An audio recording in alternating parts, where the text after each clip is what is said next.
ముందుగా ఆలుగడ్డల్ని బాయిల్ చేసుకుని ఒక 1.5 కప్పు మైదా పిండిలోకి వాము, కొంచెం ఉప్పు వేసి ఆయిల్ పోసుకుని షార్ట్ క్రష్ చేసుకోవాలి. పిండి ఇలా ముద్దగా రావాలి. ఆయిల్ కలిపితే పిండిని కొద్దిగా నీళ్లు పోసుకుని టైట్గా పూరీ పిండిలాగా కలిపి పక్కన పెట్టుకుందాం.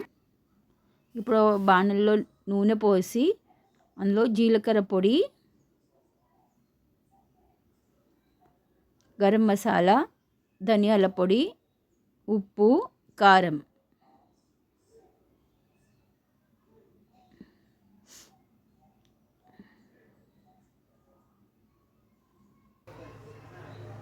కొద్దిగా వేగాక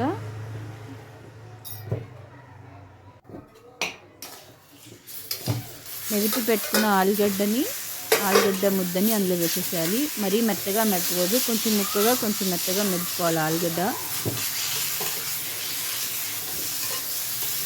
అంతేనండి, సమోసాలోకి స్టఫింగ్ రెడీ అయిపోయింది.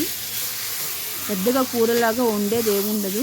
మిక్స్ చేసేసి ఆఫ్ చేసేయాలి స్టవ్. ఇప్పుడు ఓవల్ షేప్లో కట్ చేసుకోవాలండి.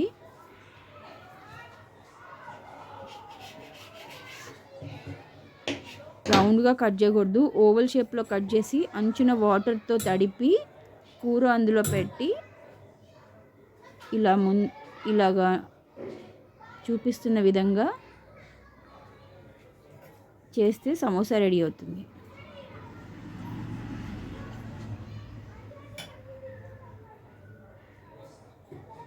వాటర్తో సీల్ చేయడం మాత్రం మర్చిపోకండి. వాటర్ తడి చేయకుండా మీరు జస్ట్ ప్రెస్ చేస్తే అవి ఆయిల్లో వేసాక ఊడిపోతాయి అన్నమాట.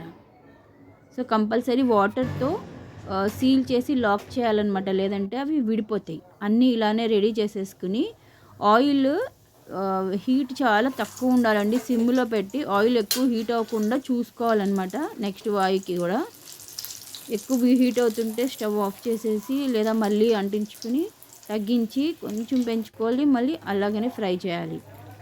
ఆయిల్ మాత్రం ఎక్కువ ఇట్లా వేడిగా ధనాధన అవ్వకూడదు. మెల్లగా సిమ్లో పెట్టి మెల్లగా స్లోగా అవ్వాలండి.